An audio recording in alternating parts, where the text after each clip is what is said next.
this is Aromie here. Welcome back to Color Malice Unlimited. We are here with I don't know if I should say Minio or Enomoto, both I guess in a way, and his leader Satake. What are you talking about? I've been trying to reach you. No, what are you doing here? Oh, I just ran into Satake. He said that he was looking for you.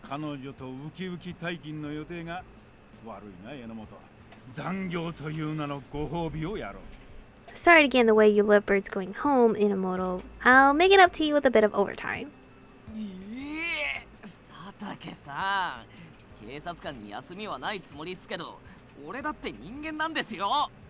No, Satake. I know a police officer never rests in his duty, but I'm only human. I knew it. I was kidding. We don't have to say yes, but Yuka Somaya is asking for you again. Do you want to head over there? Huh? Mino looked pensive. I cut in timidly. That's the victim in the assault, right?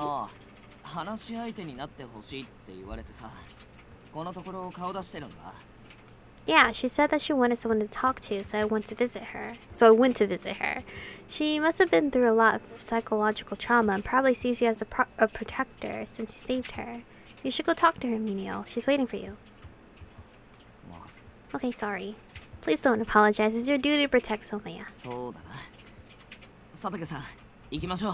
Yeah, let's go, Satake. Yeah. I thought he was gonna be like, nah, it's just you, not me. I was gonna be like, I watched you two depart inside. Only Minio would also take the time to talk to the victims in between his field ops duties. To Somaya, Minio must feel like a safety blanket since he found her. I'm glad there aren't any new victims, but it's concerning that they haven't caught the attacker. Even if she had healed from her wounds, she'd probably find it difficult to go outside again. The attacker had robbed her of her freedom. If only there were some leads on the suspect. CRCPO had been doing its part to gather information, but we hadn't come across anything of note. The police interviewed people who lived near the phone booth, but nobody saw anyone suspicious. A lot more people are outside at night now, compared to when... Wait, why are there a lot more people outside now, instead of the opposite effect, compared to when the X-Day killings were going on? Despite that, the suspect fled without leaving any evidence. How did they manage that? My job wasn't investigation, but organizing the information in my head would still make it easier to respond if it came to that. I can't interfere with Minio's work, and there's only so much I can come up with on my own. I wanted to ask Yanagi for advice, but I couldn't tell him about an ongoing investigation. I can still ask him to gather information, though.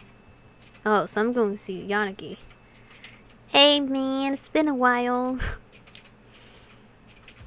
Oh.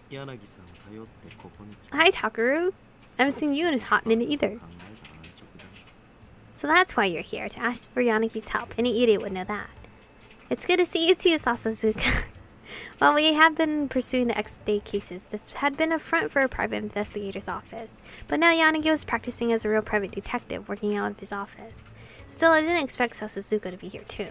Sasazuka appeared to be here to trade information with Yanagi. When I arrived, he cleared away the documents that had been spread out on the table, so I didn't know what they were about. Doesn't consulting a civilian without authorization go against police regulations?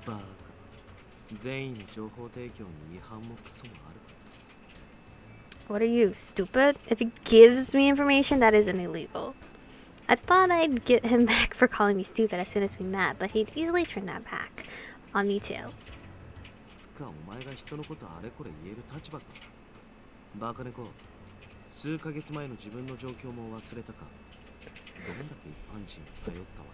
Speaking of, are you in any position to be saying that? Did you forget the situation you were in? How many times did you rely on civilians for help? Ugh.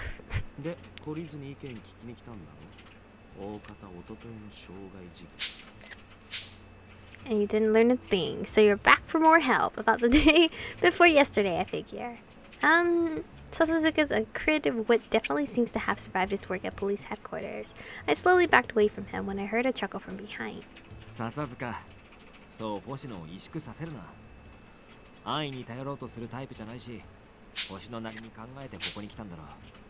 Sasazuka, ease off of Hoshino. She isn't the type to easily ask for help, so I'm sure she's here for a good reason.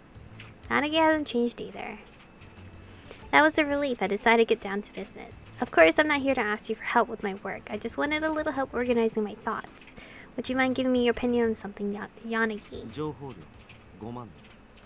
He charges 50,000 for information. What?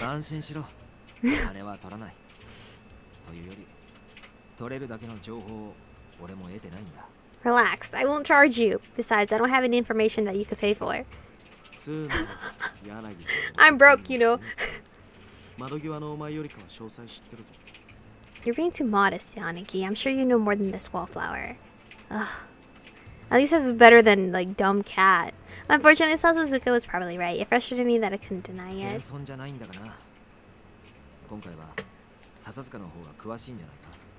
I'm not being modest. You probably know the most out of all of us here.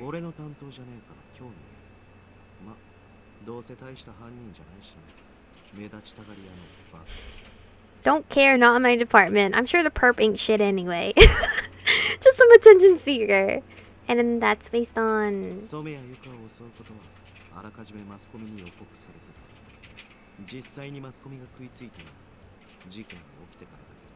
They notified the media before they attacked Yuka Somiya, though the sharks didn't latch on until after the crime was committed. The news has been talking about Adonis' return non-stop for days. The media must have been warned for a reason.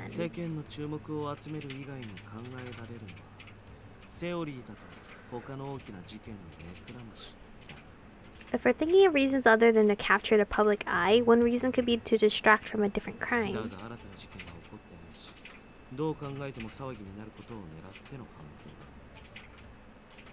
But there haven't been any new events, so the obvious conclusion is that they wanted this commotion. A reason why they wanted lots of people to know about the attack. As always, I was impressed at the speed at which these two traded and refined their intel. It was nostalgic.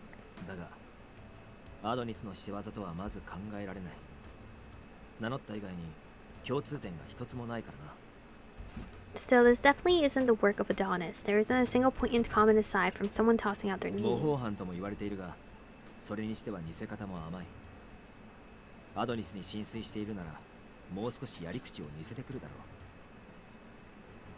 People are calling it a copycat crime, but it's a poor attempt at imitation. If they really adored Adonis, then I think they would have tried harder.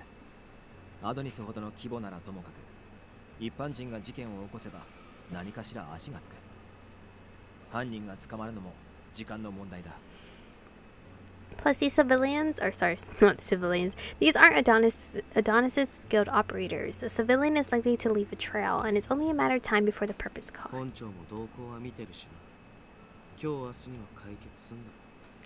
HQ is watching closely. They'll figure it out in the next few days for sure. I see. Maybe I was worrying too much.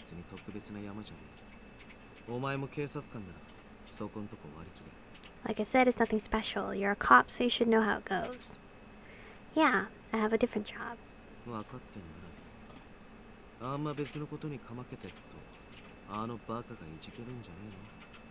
Glad you recognize that much, at least. Just sit back and wait, unless you want that idiot to trip all over himself getting involved. What the fuck? Yeah, it's almost eggplant day after all. That's so random, Yanagi. What? Eggplant day? I cocked my head at this unfamiliar term and Yanagi pointed to the calendar. April 17th. Yo, that's a day before my birthday. What the fuck is eggplant day? Oh, that's right. Minio's birthday. Wait, Minio's birthday is a day before mine? Oh. Yo, we could share birthdays together. I'm kidding. He probably wouldn't like that.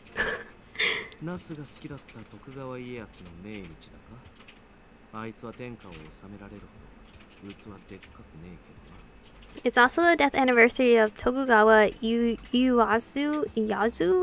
I don't know, I probably butchered the fuck out of that. Who loved eggplants, but that idiot would never have what it takes to rule Japan. Don't make fun of Minio. Is that a cat in the background? That was a cat clock. Ah! Sorry. Can't help myself. He's a full-blooded fool, a pure moron made in the lane of the rising sun. Minio is a loving and charming person. He can befriend anyone, and he's the kindest person I know. You're glorifying him. Look at reality. I am! Calm down, Hoshino. Sorry. I'd been triggered by Sasazuka's provocations. I wasn't here to argue with him.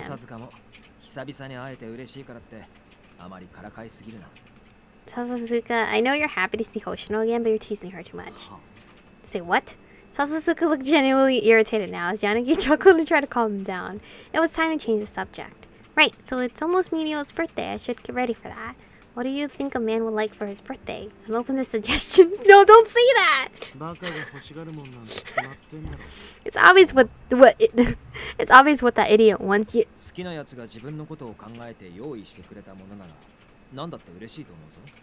I think that the man you love would be happy to receive anything that you prepare for him. Yanagi cut Sasazuka off mid-sentence as he answered my question. No specifics then. I did agree that it probably depended on the person. I'll think about it some more then. Well, I'm sorry for troubling you about the case, but thanks so much for your help.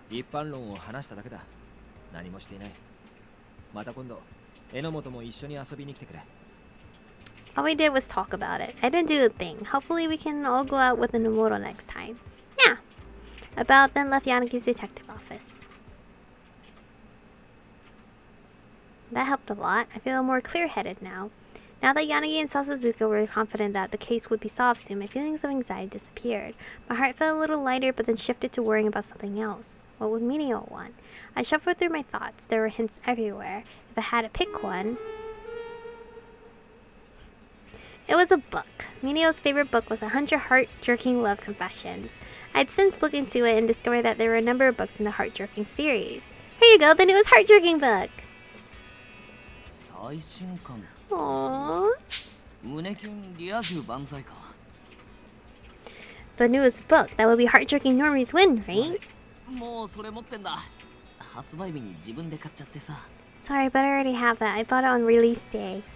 That could definitely happen. I could just ask him if he already has it, but it would be too suspicious. I wouldn't have any excuses for my sudden interest. I also felt that he wouldn't be nearly as surprised about a book he already knew about. I should think of something else. Minio never took off his signature eye patch. I didn't know if it was part of his some fashion trend, but I'd look around and found some that might look good on him. I found this eye patch online and thought it would look nice on you. Here you go.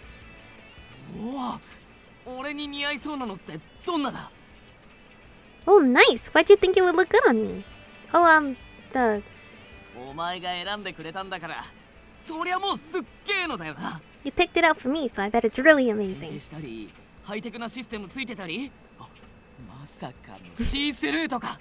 Maybe it's some high-tech gimmick, like it transforms? Oh, or maybe it's see-through? Minio would probably be very excited to get an eye patch, but I doubted that my choice would live up to his expectations. The eye patch abyss runs deep. What should I get him? This is hard. In fact, every idea I had was too weird. I want to get him something more normal. Something normal that he would also like. On our first Christmas after we started dating, Minio had gotten me a hairpin shaped like a clover. We had been very busy with the X-Day cases, but he'd still taken the time to pick it out for me. I was so happy. It's still one of my most precious treasures. In return, I had given him a scarf. Minio had been happy, but a part of me had felt like the gift had fallen short. I've been considering what to get Minio for months so that I wouldn't disappoint him. It's the birthday of someone precious to me. I need to choose carefully. I wanted Minio to be happy. I decided to spend a few more days thinking of what to get him for his birthday. I swear to God, this girl better... she better not have ulterior motives. She better not be like an Adonis actual person. When I entered the hospital room, the first thing I saw was a magazine on a stand near Someya's pillow. I'm in the magazines and the news, apparently. What's up with the magazine? I asked one of the detectives to buy it for me. It's about me, so I was curious.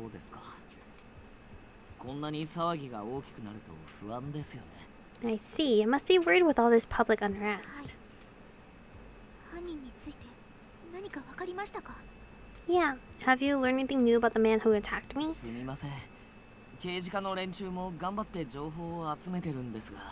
Sorry, I know that the detectives are doing their best to get more intel.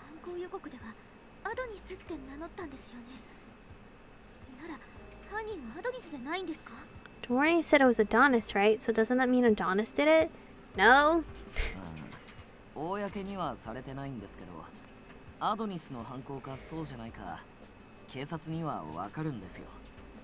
This isn't public knowledge, but the police are pretty sure that Adonis wasn't behind it.